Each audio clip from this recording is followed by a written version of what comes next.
Hello friends, आपल्या सर्वांची आवडती मालिका लपंडाव या मालिकेच्या आजच्या शनिवार 17 जानेवारीच्या एपिसोडमध्ये एकानंतर एक जबरदस्त ट्विस्ट आले आहेत. सगळ्यात आधी तर कान्हा आणि सखी या दोघांचा रोमांस सुसाट धावतोय. दोघे पुन्हा एकदा रोमांस करायला लागलेत. कान्हा आणि सखीने एकत्र धुणं धुतलंय आणि धुणं धुताना सुद्धा दोघांनी रोमांस केलाय. म्हणजे धुणं धुण्यासारखी गोष्ट किती रोमॅन्टिक असू शकते हे या दोघांनी दाखवून दिलंय. पण त्यांचा हा रोमांस चक्क माने म्हणजेच कान्हाच्या आजीने राजलक्ष्मी किर्लोस्करने लाईव्ह पाहिलाय की हे दोघे कसा रोमांस करताय. त्यामुळे आजीला खूप राग आला आणि मग आजीने कान्हाचे चांगलेच कान उपटले. त्याच्यावर खूप चिडली. तू आहे ना तुझ्या बायकोबरोबर रोमांस करत बस. आता तिच्याबरोबर धुणं धुतोय, मग घरातली भांडी घास, लादी पूस, स्वयंपाक बनव आणि मग सरकारचा सूड मी घेते. या वयात मी सगळं करते, तुला काही करायची गरज नाहीये असं म्हणून ती कान्हावर चांगलीच चिडली. त्यामुळे कान्हा खूप घाबरला, दुःखी झाला आणि आता तो पुन्हा एकदा सरकारच्या बंगल्यावर जाणारे, कामावर रुजू होणारे आणि आपला बदला घेण्याचा प्रोग्राम पुन्हा एकदा सुरू करणारे. मग हे सगळं घडलं तरी कसं हे जाणून घेण्यासाठी हा व्हिडिओ शेवटपर्यंत नक्की पहा. तर फ्रेंड्स, आजच्या एपिसोडच्या सुरुवातीलाच कान्हा आणि सखी बोलत असतात आणि त्याच वेळेस कान्हाच्या मोबाईलवर आजीचा मा हा कॉल येतो. सखी हे पाहते आणि तिला प्रश्न पडतो, कान्हासाठी मा कोण आहे? मा ही कोण व्यक्ती आहे जी कान्हाला फोन करतेय? कान्हाला सुद्धा दिसतं की सखीने पाहिलंय की आपल्याला माचा फोन आलाय. त्यामुळे तो खूप घाबरतो. सखी हा फोन उचलायला पुढे जाऊ लागते तर कान्हा लगेच फोन हातात घेतो, फोन कट करतो.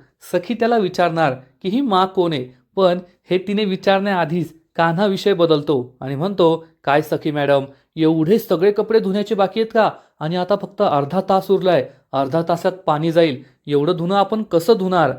सखीला सुद्धा टेन्शन येतं आणि सखी म्हणते, हो खरंय, एवढं धुणं काही शक्य नाहीये. तर कान्हा म्हणतो, कशाला काळजी करताय? जेव्हा कान्हा हे येते हजर तेव्हा तुम्हाला कशाची टेन्शन घ्यायची नाही गरज, असं तो यमकनं जुळवताच बोलतो. सखी त्याला पाहून तोंड वाकडं करते. कान्हा हा एवढं सगळं बोलत असताना एकदम पटकन या नंबरवरचं मा हे नाव हटवतो आणि अननोन नंबर असं लिहितो आणि सखीला म्हणतो, चला आपण धुणं धुऊया.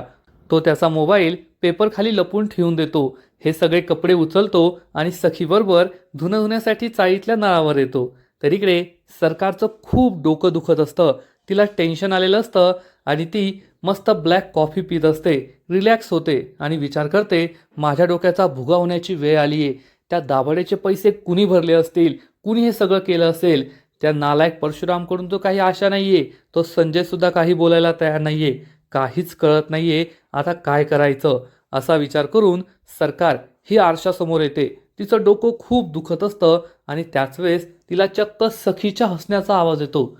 ती विचार करते, सखीच्या हसण्याचा आवाज कुठून येतोय?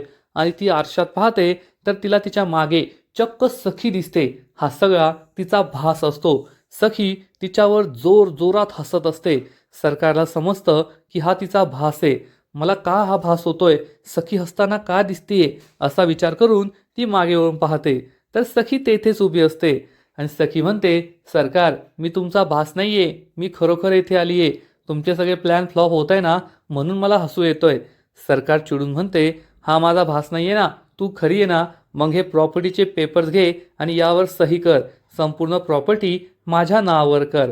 आणि ती सखीला हे पेपर देऊ लागते. तर सखी पुन्हा एकदा जोर जोरात हसू लागते. सरकारला खूप राग येतो आणि सरकार सखीला स्पर्श करायला जाते. तेवढ्यात सखी तेथून गायब होते. म्हणजेच हा सरकारचा भास असतो. सरकार विचार करते, हे सगळं काय होतंय? सखी सुद्धा आता मला हसायला लागलीये. तिचा भास मला होतोय. म्हणजे मी हरतेय. सगळ्या गोष्टी चुकीच्या घडताय आणि त्या दाभाडे मावशीचा जीव सुद्धा वाचलाय. आता उद्या संक्रांत आहे आणि मी त्या चाळीतल्या लोकांवर नक्कीच संक्रांत आणणार. मी त्यांना काही सोडणार नाही. एकदा का हे म्युन्सिपल कॉर्पोरेशनचे इलेक्शन झाले की मग त्यानंतर मी स्वतः चाळीत जाईल. सखीकडून या पेपर्सवर सह्या करून घेईल आणि मग त्यांना दाखवते सरकार काय चीज आहे. जोपर्यंत ती चाळ मी जमीनदोस्त करत नाही आणि माझ्या स्वप्नातला मॉल तेथे उभा राहत नाही ना, तोपर्यंत मी काही शांत बसणार नाही, असा ठाम निर्धार सरकार करते. तर इकडे कान्हा आणि सखी हे दोघेही चाळीतील नळावर येतात. कान्हा मस्त तेथे पाटावर बसतो आणि सखीला म्हणतो, बसा सखी मॅडम, आज तुम्हाला धुणं कसं धुवायचं ना ते मी शिकवतो. सखी सुद्धा त्याच्या बाजूला जाऊन बसते आणि कान्हा आणि सखीचा एकत्र धुणं धुण्याचा प्रोग्राम सुरू होतो. कान्हा हा सखीला शिकवत असतो की धुणं कसं धुवायचं आणि मग धोपटणीने हे सगळे कपडे कसे धोपटायचे, त्यांचा मळ कसा काढायचा हे तो सखीला शिकवत असतो. आणि बॅकग्राऊंडमध्ये एक छान रोमॅन्टिक गाणं सुरू असतं. सखीने आजपर्यंत कधीच धुणं धुतलं नसेल हे तर आपल्याला माहिती आहे. ती तर राजकुमारी आहे आणि कान्हाने सुद्धा कधी धुतलं नाहीये, पण मागील 4-6 महिन्यात साईत आल्यानंतर तो हे सगळं शिकलाय आणि तो धुणं कसं धुवायचं याचं ट्युशन सखीला देत असतो. आणि धुणं धुत असताना या दोघांचे हात एकमेकाला लागतात. दोघेही एकमेकांकडे पाहत असतात, खूप लाजतात. सखी ब्रशने हे कपडे धुवत असते आणि कान्हा तिच्याकडे एकटक पाहतच राहतो. सखीच्या लक्षात हे येतं की कान्हा माझ्याकडे एकटकच पाहतोय. बॅकग्राऊंडमध्ये मस्त रोमॅन्टिक गाणं सुरू असतं. म्हणजे धुणं धुण्यासारखी बोरिंग गोष्टसुद्धा एवढी रोमॅन्टिक असू शकते. जेव्हा आपल्या आवडीचा व्यक्ती आपल्याबरोबर असेल तेव्हा माणूस कोणत्याही दुःखात, कोणत्याही कामात खुश असतो, एवढं मात्र नक्की. आणि सखी कान्हाबरोबर तेच होत असतं. दोघेही धुणं धुताना एकमेकांकडे पाहत असतात, एकमेकांच्या नजरेत हरवून गेलेले असतात. आणि बॅकग्राऊंडमध्ये जे रोमॅन्टिक गाणं आहे, जे जसं आपल्याला ऐकू येतंय तसंच ते सखी आणि कान्हाला सुद्धा नक्कीच ऐकू येत असेल. त्यामुळे दोघेही खुश होतात, खूप रोमॅन्टिक होतात. त्यांचा एक शर्ट धुवून होतो. त्यानंतर ते या शर्टमधील पाणी काढण्यासाठी तो चांगलाच मुरगळतात. दोघेही एकत्र हे काम करतात आणि सखी कान्हा दोघे एकत्र हे सगळं काम करताना एकमेकांमध्ये हरवून गेलेले असतात. त्यांचा रोमांस हा सुरूच असतो. त्यांचा एक कपडे धुवून होतो. कान्हा म्हणतो अजून खूप बाकी आहे आणि ते पुन्हा एकदा हीच प्रोसेस करतात. आणि आता सखीची बारी असते. सखी ब्रशने हे सगळे कपडे धुते आणि कान्हा पुन्हा पुन्हा तिच्याकडेच पाहत असतो. तिच्या डोळ्यांमध्ये तो पूर्ण हरवून गेलेला असतो. सखीला हे समजतं. म्हणजे जेव्हा सखीचं लग्न झालं आणि त्यानंतर कान्हाने तिचा विश्वासघात केला, घर जावई बनला, तेव्हा सखी किती चिडली होती. सखीच्या मनात कान्हाबद्दल जे प्रेम होतं ना, ते पूर्णपणे संपलं होतं. पण आता सखीचा राग दिवसेंदिवस कमी होतोय हे सुद्धा आपल्या लक्षात येत आहे. आणि सखी ही सुद्धा कान्हाकडे प्रेमाने पाहत असते आणि तिच्या मनात सुद्धा कान्हाविषयीचं प्रेम पुन्हा जागं होतंय, एवढं मात्र नक्की. सखी हे धुतलेले कपडे जोरात झटकते आणि त्यातील थोडं पाणी हे कान्हाच्या डोळ्यात जातं. आता धुण्यातलं पाणी डोळ्यात गेल्यावर इतका काही त्रास होत नाही, पण कान्हा हा जाणून बुजून नाटक करतो. अरे देवा, माझ्या डोळ्यात खूप काहीतरी गेलंय आणि माझ्या डोळ्याला खूप त्रास होतोय. आणि सखी ही घाबरते. तिच्या हाताला साबण लागलेला असतो. सखी कान्हाच्या डोळ्याजवळ आपला हात ठेवते. हा सगळा साबण त्याच्या चेहऱ्याला लागतो. पण त्याच वेळेस कान्हाची आजी राजलक्ष्मी किर्लोस्कर ही चक्क काळ्या गाडीमध्ये तेथे येते. ती गाडीचा दरवाजा उघडते आणि कान्हा आणि सखीचा हा रोमांस ती लाईव्ह पाहू लागते की कान्हा काय करतोय, मी त्याला इथे कशासाठी पाठवलंय आणि त्याचं हे काय सुरू आहे हे पाहून राजलक्ष्मी कान्हाच्या आजीचा खूप जळफाट होतो. ती खूप चिडते. तर इकडे सखी आणि कान्हाचा रोमांस मात्र बिनदिक्कतपणे सुरू असतो. सखी त्याच्या डोळ्यावर हात ठेवते तर कान्हा म्हणतो मला खूप त्रास होतोय, खूप जळतंय. सखीच्या लक्षात येतं की आपण त्याच्या डोळ्यावर हा साबणाचाच हात ठेवलाय. ती घाबरते आणि हात धुते. कान्हाच्या चेहऱ्यावरचा साबण सुद्धा पुसते. राजलक्ष्मी हे सगळं पाहत असते की वा, माझा नातू काय रोमांस करतोय, काय मस्त चाललंय त्याचं. आणि मग त्यानंतर सखी कान्हाच्या खूप जवळ आलेली असते. मी या कान्हाला सरकारचा सूड घ्यायला पाठवलंय, त्याचं उद्दिष्ट काय आणि तो हे काय करतोय. सखीच्या नादात तो पुरता कामातून गेलाय म्हणून राजलक्ष्मी खूप चिडते. तर इकडे सरकार हॉलमध्ये येते आणि परशुरामला विचारते, परशुराम काय झालं. तर परशुराम सांगतो, सरकार मी माझ्या माणसांना पाठवलंय कान्हाच्या मागावर, आज आपल्याला नक्कीच त्याच्या विरुद्ध पुरावा मिळेल. सरकार खूप चिडते आणि म्हणते, नालायका तू काहीच कामाचा नाहीये, तू एकही काम नीट करू शकत नाही. ना त्या कान्हाविरुद्ध काही पुरावा आणू शकला, ना त्या संजयकडून बदलून घेऊ शकला की त्याने 10 लाख रुपये कोणाच्या सांगण्यावरून आणले होते. तो कोणासाठी काम करतो, काय कामाचा आहे तू. तर परशुराम सांगतो, सरकार काळजी करू नका, मी लवकरच ते शोधून काढेल, आज बातमी मिळेल. सरकार त्याच्यावर खूप चिडते. चक्क त्याचा टाय ओढते आणि त्याला विचारते, हा सूट किती रुपयांचा आहे. तर परशुराम सांगतो, असेल 15-20 हजार रुपयांचा. सरकार चिडून म्हणते, त्या 15-20 हजारांच्या 10% तुझी लायकी करे, तेवढं 10% सुद्धा तू काम करत नाही. दिवसभर त्या कान्हाच्या मागे माझी माणसं आहे, माझी माणसं आहे म्हणतो, पण एक साधा पुरावा तुला मिळत नाही. जर कान्हाविरुद्ध एकही पुरावा तुला मिळाला नाही ना, तर मी तुझी काय अवस्थे करते ते बघ. परशुराम म्हणतो, हो सरकार, माझी माणसं त्याच्या पाठीवर आहेत, नक्कीच काही ना काहीतरी पुरावा मिळेल. सरकार चिडून विचार करते, या परशुरामकडून काहीच होणार नाहीये. आता सगळी सूत्र मला माझ्या हातात घ्यावी लागतील. मला हॉस्पिटलमध्ये जावं लागेल आणि शोधून काढावं लागेल की त्या दाभाड्यासाठी कुणी पैसे भरले होते. आता मलाच हे करावं लागेल. आणि ती परशुरामला म्हणते, काय येथे थांबलाय, निघ इथून. त्यामुळे परशुराम खूप दुःखी होतो. तर इकडे कान्हा आणि सखीचा रोमांस सुरूच असतो. सखी ही कान्हाच्या जवळ असते. कान्हा त्याचा डोळा बंद करतो आणि म्हणतो, सखी मॅडम, माझ्या डोळ्याला खूप त्रास होतोय, खूप जळजळत आहे. आणि मग सखी ही चक्क कान्हाच्या खूप जवळ येते आणि कान्हाच्या डोळ्यामध्ये फुंकर मारू लागते. त्यामुळे कान्हा खुश होतो. सखी कान्हाच्या डोळ्यात खूप प्रेमाने फुंकर मारत असते आणि कान्हा ज्या डोळ्यात जळजळ होतीये असं नाटक करत असतो, तो डोळा उघडतो आणि सखीकडे दोन्ही डोळ्याने मन भरून पाहू लागतो. तिच्या सौंदर्यामध्ये हरवून जातो. पण सखीच्या हे लक्षात येतं की कान्हाचे सगळं नाटक सुरू आहे. ज्या डोळ्यात जळजळ होत होती तो डोळा तर त्याने उघडलाय आणि तो माझ्याकडेच पाहतोय. त्यामुळे सखी ही त्याच्यापासून दूर जाते आणि त्याच्या चेहऱ्यावर पाणी मारते. तेव्हा कान्हा भानावर येतो की आपण हे काय करतोय. आणि मग हे दोघेही पुन्हा एकदा हे कपडे पिळू लागतात, त्यातील पाणी काढू लागतात. परंतु हे करताना सुद्धा त्यांचा रोमांस सुरूच असतो. आणि त्याच वेळेस सानप काका तेथे येतो आणि या दोघांचा रोमांस पाहून सानप काकाला खूप आनंद होतो. तर दुसरीकडे राजलक्ष्मी मात्र चिडलेली असते. कान्हाचं हे काय सुरू आहे, सखीबरोबर तो काय करतोय, म्हणून ती खूप चिडते. पण सानप काका खुश असतात आणि सखी आणि कान्हाला हे माहीतच नसतं. कान्हा हे पाहतच नाही की आपली आजी येथे आली आहे काळ्या गाडीत आणि ती आपला रोमांस पाहतीये. म्हणून हे दोघे या कपड्याची घडी घालत असतात आणि त्याच वेळेस दोघांचे हात एकमेकांच्या हातामध्ये येतात. दोघेही एकमेकांच्या जवळ येतात. कान्हा सखीकडे एकटक पाहतच राहतो. राजलक्ष्मी हे सगळं पाहत असते आणि आता या कान्हाची काही खैर नाही. त्याला चांगलाच धडा शिकवायचा असं ती ठरवते. इकडे सखी आणि कान्हाचा रोमांस पाहून सानप काका सुद्धा खूप रोमॅन्टिक होतात आणि सानप काकूला आवाज देतात, ए बाई, चल लवकर, आज धुणं खूप आहे, आपण दोघे एकत्र धुणं धुऊया. तर सानप काकू चिडून म्हणते, उगाच मला फूस लावायचा प्रयत्न करू नका. असं एकत्र धुणं धुवूनच आपला 3-3 पोरं झाली. आता मला काही वेळ नाहीये, धुवून आणा गपचूप धुणं, असं म्हणून ती जोरात ओरडते. सखी आणि कान्हा हसू लागतात. तर राजलक्ष्मी हे सगळं ऐकते आणि ती तर एवढी मोठी श्रीमंत आहे, चाळीतलं हे भांडण तिला काय आवडत नाही. ही बाई नवऱ्यावर कशी ओरडते हे पाहून राजलक्ष्मी तोंड वाकडं करते आणि चाळीमध्ये हे सगळं सुरूच असतं. तर इकडे कान्हा आणि सखी या दोघांचं धुणं धुवून होतं. तेव्हा सानप काका सखीला म्हणतात, झालं का तुमचं, पाणी थोड्याच वेळात जाईल. सखी म्हणते, हो झालंय काका, झालंय आमचं धुणं धुवून. आणि ती सगळे कपडे या घमेल्यामध्ये भरते आणि जाऊ लागते. आणि त्याच वेळेस कान्हाला दिसतं की चक्क राजलक्ष्मीची गाडी येऊन उभी राहिली आहे आणि राजलक्ष्मीने हे सगळं पाहिलंय. ती आपल्याकडे रागारागाने पाहतीये. त्यामुळे कान्हा खूप घाबरतो आणि तसाच राजलक्ष्मीच्या गाडीकडे निघतो. पण सखी त्याच्याकडे पाहतेही नाही की कान्हा कोठे चाललाय, तो आपल्याला मदत करत नाहीये. ती खाली मान घालते आणि तेथून आपल्या खोलीमध्ये निघून जाते आणि कान्हा या गाडीमध्ये येऊन बसतो आणि राजलक्ष्मी त्याच्याकडे रागारागाने पाहते.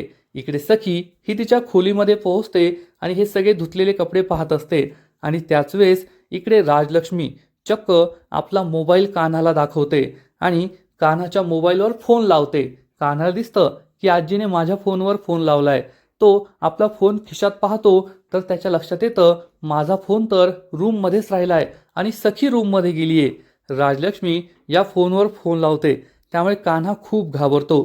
तर इकडे सखीला फोनची रिंगटोन ऐकू येते की कान्हाचा मोबाईल वाजतोय आणि ती संपूर्ण रूममध्ये मोबाईल शोधत असते. कान्हा आजीला म्हणतो, माझा फोन इथे नाहीये, माझा फोन रूममध्येच आहे आणि सखी रूममध्ये गेलीये, फोन नको लावू ना. पण राजलक्ष्मी त्याचं काहीच ऐकत नाही आणि फोन लावतच असते. कान्हाला समजतं की आता आपलं काही खरं नाहीये. आपला हा रोमांस पाहून आजी आपल्यावर खूप चिडलीये. सखी सगळीकडे फोन शोधत असते.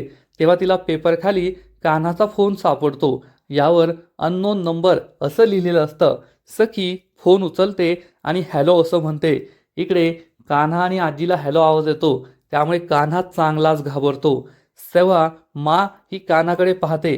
कान्हा तिला विनवणी करत असतो, आजी नको ना, आजी नको ना, खूप मोठा प्रॉब्लेम होईल. तर आजी या फोनवर हात ठेवते आणि म्हणते, मग बोलू का माझ्या नातसुनेबरोबर? तसं तिला पण बरं वाटेल ना की तिच्या आजी सासूने फोन केलाय. मी तुझ्या बायकोला सांगते मी कोण आहे, तू कोण आहेस, तू येथे का आलाय, तू किती मोठा बिझनेसमॅन आहे, किती मोठा श्रीमंत आहे, आपला प्लॅन काय आहे, हे सगळं तिला सांगते. म्हणजे तिला सुद्धा आपल्या प्लॅनमध्ये सामील करून घेता येईल. बोलू का तिच्याशी? कान्हा खूप घाबरतो आणि म्हणतो, नाही मा, असं करू नका, खूप मोठा प्रॉब्लेम होईल, सखीला काय उत्तर द्यायचं मला कळणार नाही, प्लीज असं करू नका. तेव्हा आजी ही फोनवरून हात बाजूला काढते आणि विचारते, जमशेदबाई छे? तर सखी म्हणते, नाही नाही, रॉंग नंबर, आणि ती फोन कट करते. तेव्हा कुठे कान्हाचा जीव भांड्यात पडतो. आजी त्याच्यावर खूप चिडलेली असते आणि त्याला विचारते, काय मग झाली का बायकोची मदत करून? धुणं धुवून झालं, अजून तर भांडी घासायची असतील, लादी पुसायची असेल, नाहीतर मग स्वयंपाक करून द्यायचा असेल, कर ना, बायकोची सगळी मदत कर. आपण कोण आहोत, येथे कशासाठी आलोय, हे सगळं आपण विसरलोय. आपल्याला फक्त सखीला मदत करायची आहे, तिच्याबरोबर रोमांस करायचा आहे. नवीन नवीन लग्न झालंय, मग हे तर सगळं करणारच ना तू. कान्हा खूप शरमतो. आजीला काय उत्तर द्यावं हे त्याला कळतच नाही. तेव्हा आजी म्हणते, तुला काय करायचं ते कर. आता तू ना काही कामाचा राहिला नाहीये, त्यामुळे सगळी सूत्र मी माझ्या हातात घेते. या वयात सगळं मीच करते, कारण त्या सरकारने काय केलंय हे मला चांगलं आठवतंय. तू विसरलाय की त्या सरकारने तुझ्या निष्पाप बापाचा जीव घेतलाय. तू विसरलाय त्या सरकारमुळे तुझी आई जिवंतपणेच एक प्रेत बनलीये. तू हे विसरलाय. तू विसरलाय की त्या सरकारने तुझ्या बालपणाचं वाटोळं केलंय. तू हे विसरलाय, पण मी नाही विसरले ना, त्यामुळे मी माझं काम करेल, तू काही करू नको. कान्हा खूप दुःखी होतो आणि म्हणतो, मा प्लीज असं बोलू नका. मी आजच सरकारच्या बंगल्यावर जाणार आहे आणि माझ्या ड्युटीवर हजर होणार आहे. तुम्ही काही काळजी करू नका, मी सगळं करतो. तर आजी म्हणते, कशाला करतोस? तू येथे मस्त तुझ्या सखीबरोबर एन्जॉय कर, रोमांस कर. मी माझं सगळं करते. आपला माणूस संजय कोणाच्या तरी तावडीत आहे, त्याचा जीव धोक्यात आहे. आपलं सत्य बाहेर येऊ शकतं. तू हे सुद्धा विसरलाय. त्याला तू शोधत नाहीये आणि येथे धुणं धुत बसलाय. मी सगळं करते, तू काळजी करू नको. कान्हा खूप दुःखी होतो आणि म्हणतो, सॉरी मा, आता मी पुन्हा असं करणार नाही, मी सगळं ठीक करतो. असं म्हणून कान्हा हा गाडी बाहेर पडतो आणि जाऊ लागतो. तेवढ्यात आजी राजलक्ष्मी आपल्या काठीने त्याचा हात पकडते आणि म्हणते, उद्या मकर संक्रांत आहे आणि किर्लोस्कर घराण्याची परंपरा आहे की किर्लोस्कर घराण्याचे पुरुष या दिवशी सूर्यदेवतेची पूजा करतात आणि दान धर्म करतात. तुला नशिबाने जे मिळालंय ना, ते कर्माने घालू नको, आणि जमत असेल तर आपली ही परंपरा पाळ आणि सगळे विधिवत कर, दान धर्म कर, सूर्यदेवतेची पूजा कर, आणि जमेल तर कर सगळं. असं म्हणून आजी चिडून तेथून निघून जाते. त्यामुळे कान्हाला खूप वाईट वाटतं. आपण जे केलंय त्यामुळे आजी आपल्यावर चिडली आहे म्हणून तो दुःखी होतो. त्याच वेळेस किरण तेथे येतो आणि विचारतो, काय झालं कान्हा? तर कान्हा त्याला काहीच सांगत नाही.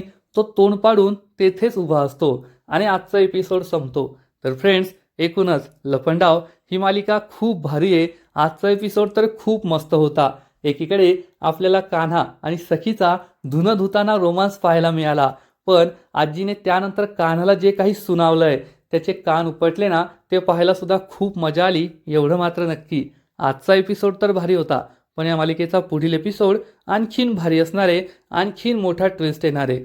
सरकार ही चक्क हॉस्पिटलमध्ये पोहोचेल जेथे दाभडे मावशीचा इलाज झाला होता, आणि ती तेथील एका माणसाला सांगणार, तुला मी वाटेल तेवढे पैसे देईल, पण मला माहिती काढून दे की त्या दाभडे मावशीचे पैसे कुणी भरले होते. आणि हा माणूस सगळे रेकॉर्ड चेक करणार आणि सरकारला सांगणार की दाभाडेचे पैसे कान्हाने भरले होते.